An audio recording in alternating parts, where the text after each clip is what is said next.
The restaurant was buzzing with the usual dinner crowd, the scent of sizzling food filling the air. Marcus, a tall black man in his late 30s, walked in quietly. His clothes were simple, a button-down shirt and jeans, nothing flashy.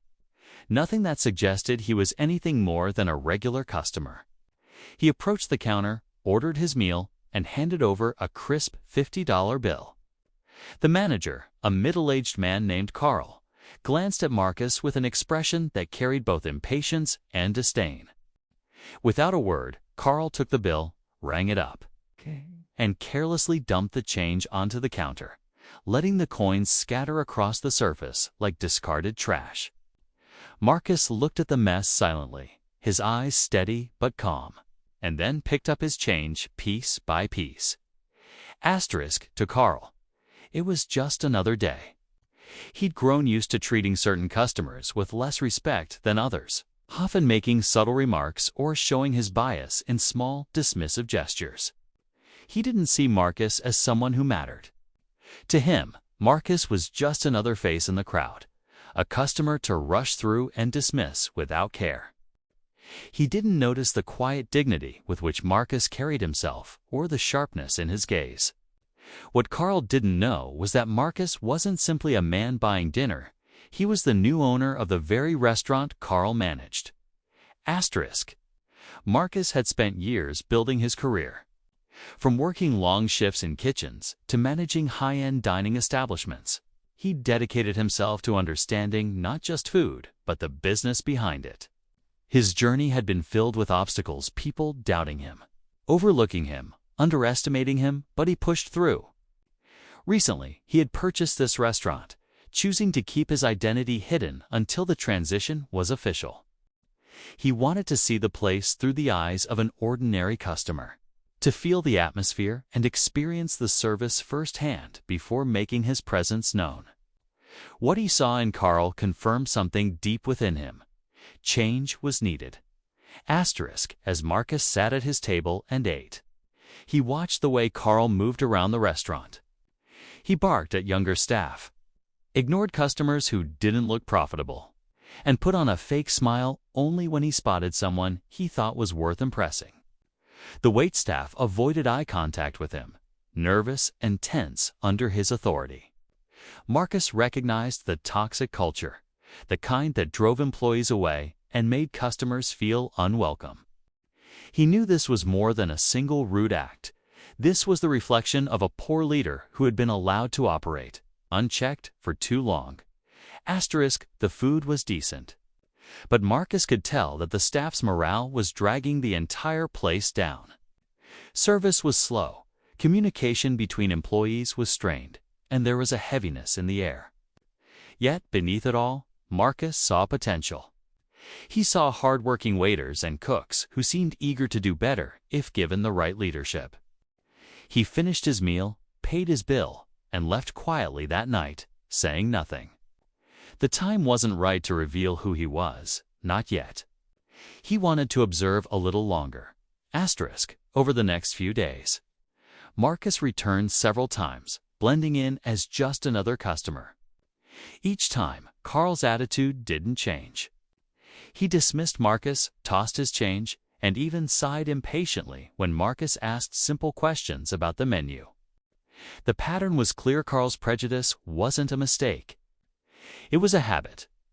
Marcus also noticed that other customers received better treatment depending on their appearance. It confirmed his decision. This was a management problem that had to be corrected from the top down. Asterisk. When the official day of ownership arrived, Marcus didn't walk in as a customer. He entered wearing a tailored suit, holding the legal documents that made him the new owner. The staff whispered among themselves as he stood confidently in the middle of the dining room. Carl, unaware, approached him with his usual condescending smile. "Can I help you?" Carl asked, clearly annoyed that Marcus was standing there like he belonged.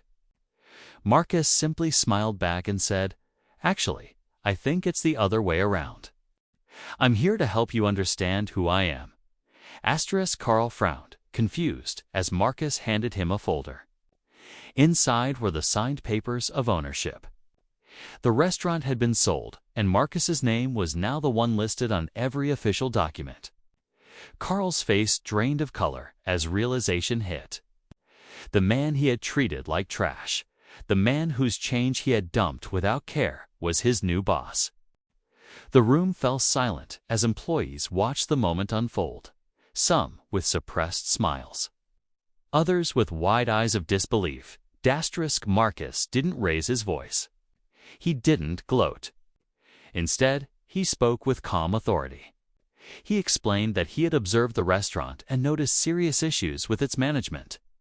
He pointed out the lack of respect, the toxic culture, and the poor treatment of customers and staff alike. His voice carried weight, not just because he owned the restaurant now, but because his words revealed a truth that everyone had silently endured.